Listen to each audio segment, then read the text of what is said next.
Voice Print, a selection from composer and trumpeter Jon Hassell's new album, City Works of Fiction. Hassell, whose discography includes 8 solo albums, plus work with the Talking Heads, Brian Eno, the Kronos Quartet, Peter Gabriel, Tears for Fears. Hassell composes and samples sounds from all over the world and combines them with his own music to create what he calls fourth world compositions. Jon Hassell joins us tonight from the studios of member station KUSC in Los Angeles, California. Good evening, Jon. Hi, John. How are you? I'm good. How are you? Tell me, I'm fine, and pleased to hear your compact disc, City Works of Fiction, and that particular cut. Tell me about it. Well, I was listening to your feed from Chicago just before that, and one of the things that I thought about during the making of this record was the significance of rap music and the hip hop form and how it related to ethnic music, to African music. And in the past, I've been associated with looking at exotic musics from Polynesia or Indonesia or Africa, and I thought, well, why not look in my own backyard? And there's some very interesting parallels with rap, I think, that haven't been paid attention to. If you don't mind, I'd like to read a little section here from it's a quote from a book called The Rap Attack by David Toop, and he quotes Ruth Finnegan, a book called Oral Literature in Africa, describing how poetry and music could function as a social weapon. Among the Yoruba, when two women have quarreled, they sometimes vent their enmity by singing at each other, especially in situations like the laundry place when other women will hear.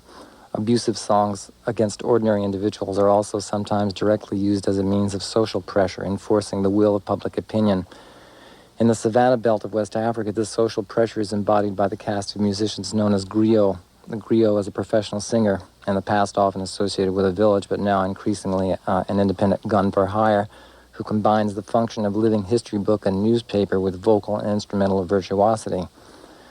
So it sounds an awful lot like rap to me, doesn't it to you? Do you think, we've had actually a griot on this program from Mali, Really? who plays the kora, and I didn't make the connection, but do you think that rappers today, especially the very prominent ones, are griots of their particular neighborhoods?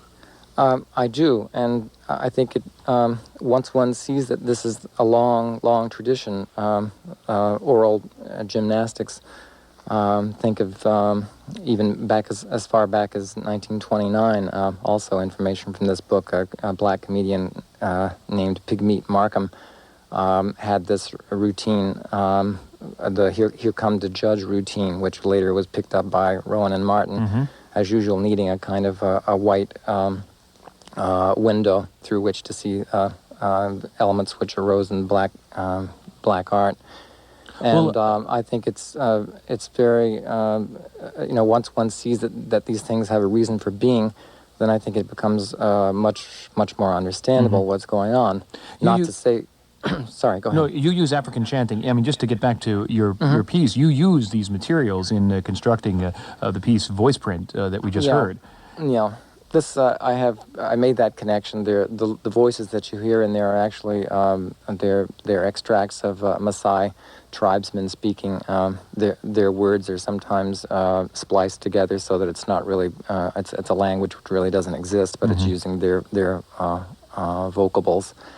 And there's that piece happens to have a very rich archaeology, we'll call it, like a miniature Gothic cathedral made with green 7-Up glass and blue milk with magnesia glass.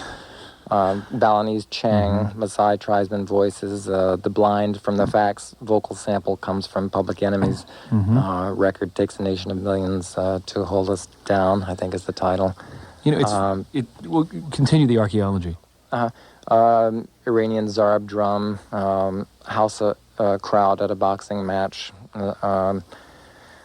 That's sort of the list of elements that are in it. I don't want to really draw too much attention to that. But the idea that there's an archaeology to your songs reminds me of the T.S. Eliot quote that you actually mentioned in speaking about this album with one of our producers today. Right. At the end of all of our exploring will be to arrive where we started and know the place for the first time. That's right. It's almost an archaeological statement as you describe the components of this song. Yeah, I think that's an important idea. And once, let's say there are people who are content to live in the vocabulary of the neighborhood in which they were brought up, and then there are those who are afraid of getting stuck in that vocabulary, so they try to get acquainted with strange people and strange cultures and places. And then there are those who come back to the neighborhood after experiencing the strangeness, and who live their lives in a constant sense of wonder at the strangeness of their own neighborhood. And that's sort of the third one is where I sort of feel myself right now.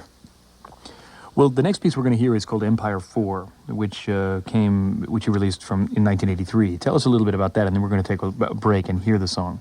Okay, I chose this as an early example of this sort of mosaic construction. This in particular was created with a lot of sampling. There's a 1-second fragment of a pygmy voice which is harmonized, which is being keyed rap style. That is to say, using the first part of an articulated phrase repetitively, and then occasionally letting more of the phrase spill out, and that's over a sort of rippling trap or sample of 1 second of a Les Baxter Ema Sumac orchestration. That's also being played by me. This was an early Fairlight sampler, and the sound is a little dark, so we'll just have to think of it as a sort of strange field recording. The drumming underneath it is a Senegalese drummer who I recorded in Paris, and I'm also keying that drum on the sampler, and I chose that because it's a kind of strange allusion to rap. All right, well, we're going to take a little break here and come back and hear Empire 4 from Jon Hassell's 1983 album Akadabari Java, Magic Realism. Still to come in this hour, more music from Jon Hassell. This is Heat. I'm John Hockenberry. I'm John Hockenberry. As we mentioned before that break, we're going to hear now Empire 4 from composer and trumpeter Jon Hassell's 1983 album Akadabari Java, Magic Realism. Empire 4 from Jon Hassell's 1983 album Akadabari Java, Magic Realism. What does magic realism have to do with the kinds of sounds you made there, Jon Hassell? Well, as you noticed in many of my records, there are always literary references, and that term, before I even actually knew what it meant, it was resonant with what I felt about what I was trying to do. It describes a place which there may be very literal things. You're hearing literal voices, you're hearing literal drums and other kinds of literal things, but they're being combined in such a way that one might allude to surrealism in the way they're combined, and there are places that don't exist. But that almost exist. It's the almostness that you reach for, not the non-existence or the pure imagination. That's right, something in between. You know, you said in an article, a really fascinating interview in Interview magazine, that the message of fourth world compositions, if there is one, should be things should not be diluted. What did you mean by that? Well, I have many thoughts about that. Let me call up a story about the Maori tribesmen, the Aborigines of New Zealand. They have a history of lineage. They all describe their lineage back to 7 ceremonial canoes that came across the seas at one point, and recently it was discovered that this was the invention of an ethnologist. Rather than being shocked and suing, they decided this was a good story, and they didn't want to change it. So I think that calls attention to the idea of cultural purity, the fact that it's only a relative term, and that cultures live by exchanging. And it just so happens that if you're dealing with a tribe next door, it means you're borrowing an instrument, or there's some influence in the neighborhood. When we get into global communications, of course, then the borrowing becomes much more complex. But I think that at the same time, it is important to keep examples of relative purity as much as possible, in the same way that we're trying to preserve species of life now in the rainforest, because whatever kinds of blendings are going to be done in the future, that should be done from the point of view of using relatively pure elements, as opposed to things which are already diluted. You make reference in your work, speaking of these, this taking of things from neighboring tribes, combining of things, this exchange process, which you say is so critical to the development of art and culture. You describe the exchanging process and selection process of author Italo Calvino in your work often. How does he, and he has a book called Invisible Cities, which is very much in a literary sense what your music, you say your music is trying to achieve, that is describing things that are almost real, that have a certain purity to them, but yet go far beyond. Well, actually, I came in contact with the Italo Calvino book after the record was made, Invisible Cities, and found it a very beautiful poetic conjugation of the whole idea of city, past, present, and future, and fantasy and real, all mixed in a way that one can't really tell exactly what kind of ground one is standing on. And so I can't really say that this record was a poetic interpretation of that book by any means. And I certainly would have done it differently had that been the touchstone. But I think that I looked to authors like Umberto Eco and Italo Calvino and certain cases of Salman Rushdie, as a matter of fact, as being examples of people who are writing in such a way so that there's structural intricacy at the same time that there are flashing surfaces. That is, they're both televisual and poetic, and I think that this is a smart way to go these days. That's all. Just it seems to be like what's coming in our sense organs, and so it seems natural that that's something that alludes to that should come out. Let's play a little game with our sense organs here, a legal game on the radio. We have a reading of Italo Calvino's Invisible Cities, read for us by an actor. It's about a minute long or something, and let's hear it and then go immediately to the next song you'd like to play. All right? All right. All right. From read for us by actor Patrick O'Connell, a reading from Italo Calvino's Invisible Cities. From there, after 6 days and 7 nights, you arrived at Zobaid, the white city, well exposed to the moon, with streets wound about themselves as in a skein. They tell this tale of its foundation. Men of various nations had an identical dream. They saw a woman running at night through an unknown city. She was seen from behind with long hair, and she was naked. They dreamed of pursuing her.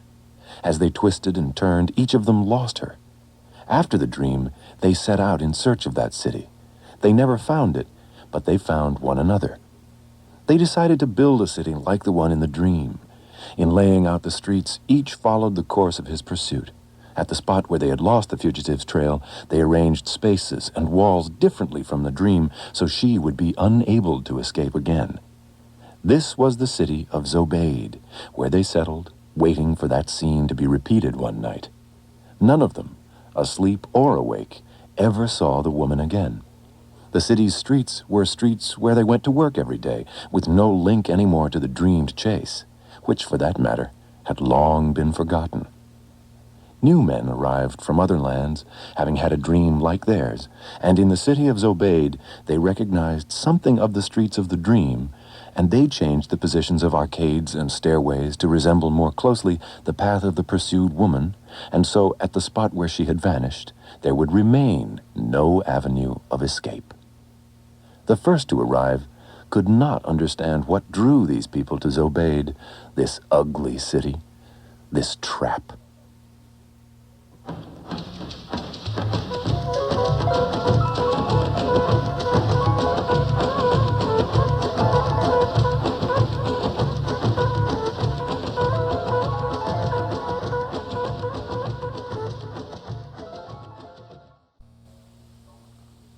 Composition of Jon Hassell, Like Warriors Everywhere, from his album Farafina, Flash of the Spirit.